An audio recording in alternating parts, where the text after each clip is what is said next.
Hello traders and good morning. Today we got some really good news coming from the pound versus the New Zealand dollar front. We've hit the first price target, 95.47. That was supposed to be a secondary price target to, as a profit-taking spot. Instead, I decided to close the position entirely. Now, at first, yesterday, I actually pulled out by 70% of the position when price just hit at 95.47, and I kept about 30% for what I was hoping a breakdown. But I was also conditioning that move in kind of a clean-cut breakdown that would come immediately. But instead, I noticed that price was starting to bounce back up, and I felt uncomfortable to stick around, and I decided to pull out completely, and I closed out the rest of the position. So we grabbed about 200 pip from 97.50 to 95.50 roughly.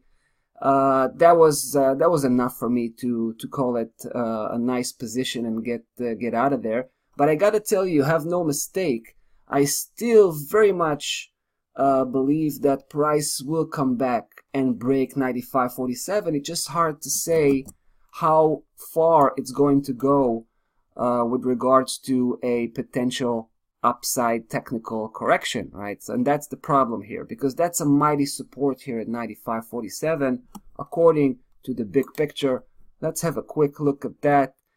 Here we're working with a pretty massive formation that had started to develop around the end of 2017, right?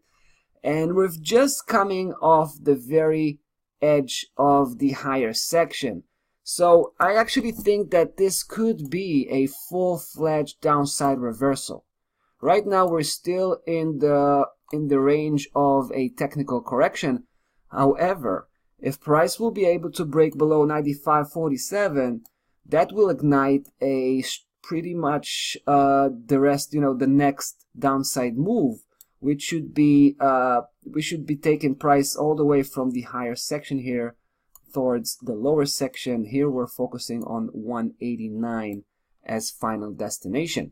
But at this point, the risk to reward ratio, as we've hit that strong support in 95.47, is not as attractive as it was when we've entered here. Just to refresh your memory, we've entered after we've seen that swift move on the way up, that spike here, which suggested that price was trying to push for a new high, but it completely failed and capitulated, right? And that type of behavior usually suggests a potential reversal.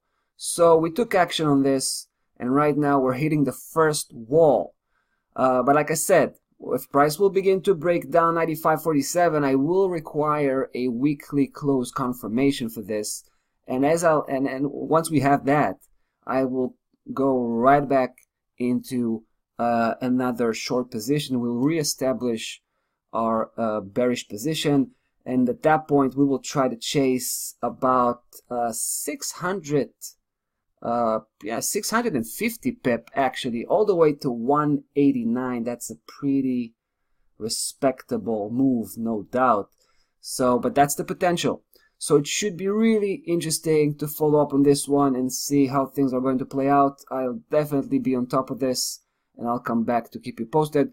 That's about that for the pound versus the New Zealand dollar. We're taking a bit of a break, staying on the sideline for a while, and hopefully get back as soon as possible. See you in the next video.